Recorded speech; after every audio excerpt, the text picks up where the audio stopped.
showed you this image and then asked you to draw it for me, would you be able to in perfect detail? If I asked you to give me details on a book you read 15 years ago and haven't thought of since, would you be able to? A savant could. Although most of you don't know a savant, you probably know someone who's suffered from incredible disabilities. And most likely at least one of you knows someone who rests on the autism spectrum.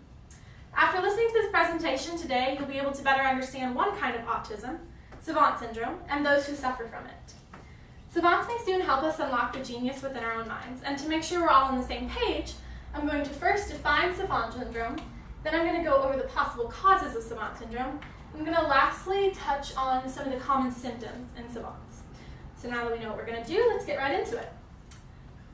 First, I'm going to define savant syndrome. According to Dr. Daryl Treffert, who is a psychiatrist that has studied savant syndrome for over 40 years, it is a rare condition in which persons with serious mental disabilities have some island of genius, which stands in marked contrast to the overall handicap. Essentially what the good doctor is saying here is that these people are going to live their lives in an autistic state, but they're going to have one talent that is incredibly well developed regardless of any actual practice. A couple of important things to touch on before we move on are that there's a vast difference in the amount of talents that some people will have. There could be savants with very little amount of talent, but you're also going to range up into the savants that have an incredible amount of talent, which is what we're focusing on today. The next thing I'd like to say is that savant syndrome is incredibly rare. In fact, according to Dr. David Hiles, a psychologist who studied the syndrome, in the case of very talented savants, there may be fewer than 100 cases reported in the last 100 years. All right, so now that we have the definition, I'm going to move on to the causes of savant syndrome. What we want to remember here is that savant syndrome was recently discovered and recognized as a disease, and there are not a lot of people who have it, so they don't have a lot of test subjects to work with. They don't actually know what the cause of savant syndrome is, but they do have some educated guesses.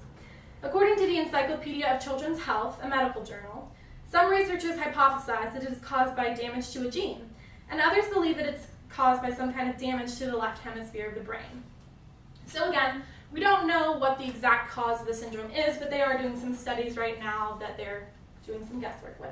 So now that we have the definition and we've talked about the causes of the syndrome, I'm going to touch on some of the symptoms. So again, just like any flu that we would have, not all of us are going to experience the same symptoms, and that's the same in savants. But Dr. Treffert has identified a couple that are common in almost every savant. The first of which is going to be well-developed memory. If you've ever seen the movie The Rain Man, which is based on the real-life savant Kim Peek, you'll have evidence of the vast memorization that savants are capable of. And the next group of symptoms are those that mirror autism. These are going to be your impaired intellect, your lingual issues, lack of cognitive flexibility, and the physical impairments that accompany autism as well. So in conclusion, savants may help us unlock the genius within our own minds in the future. We defined savant syndrome as an island of genius. We touched on the possible causes of savant syndrome, and we lastly talked about some common symptoms in savants.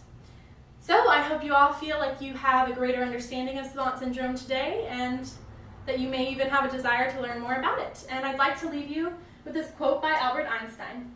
"Every man is a genius, but if you judge a fish on its ability to climb a tree, it will believe its whole life that it is stupid." Thank you. 347.